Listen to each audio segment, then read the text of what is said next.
இப்போ நான் வெளியூரெல்லாம் போகும்பொழுது நீங்களே கேட்பீங்க, எந்த இடத்துக்கு போகணுமோ அந்த இடத்துக்கு என்ன அனுப்ப சொல்லி கேட்பீங்க?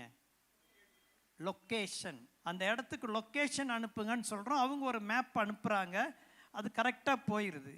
கவனிங்க, அதே போல் பரலோகத்திலிருந்து அங்கேயும் ஒரு ஜிபிஎஸ் இருக்கிறது.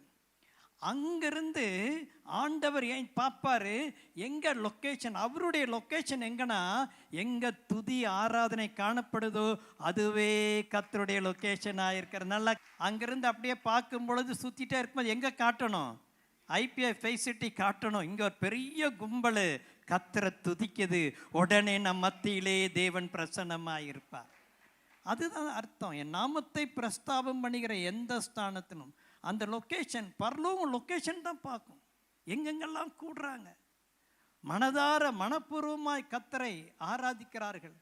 ஆகவே அந்த மாதிரி உங்கள் வீடு எப்பொழுதும் ஆண்டருடைய கண்களை படணும். ஆண்டு தெரியும், இந்த தெருவில் இவங்க வீட்டில் 5 மணிக்கு பாட்டு சத்தம் கேட்கும், 5 மணிக்கு ஆராதிப்பார்கள். அந்த லொக்கேஷன் எப்பொழுதும் ஆண்டவர் அந்த லொக்கேஷன்லேயே வந்துடுவார். அந்த நான் அன்றைக்கி போன வாரம் படித்த வசனம் யாத்திராம் 20:24, என் நாமத்தை பிரஸ்தாபம் பண்ணும் எந்த ஸ்தானத்திலும் நான் உன்னிடத்தில் வந்து. அதனாடி நம்ம லொக்கேஷன் பரலோகத்துக்கு தெரியணும். அங்க இடத்துல தான் ஆண்டவர் வந்து வாசம் பண்ணுவார்.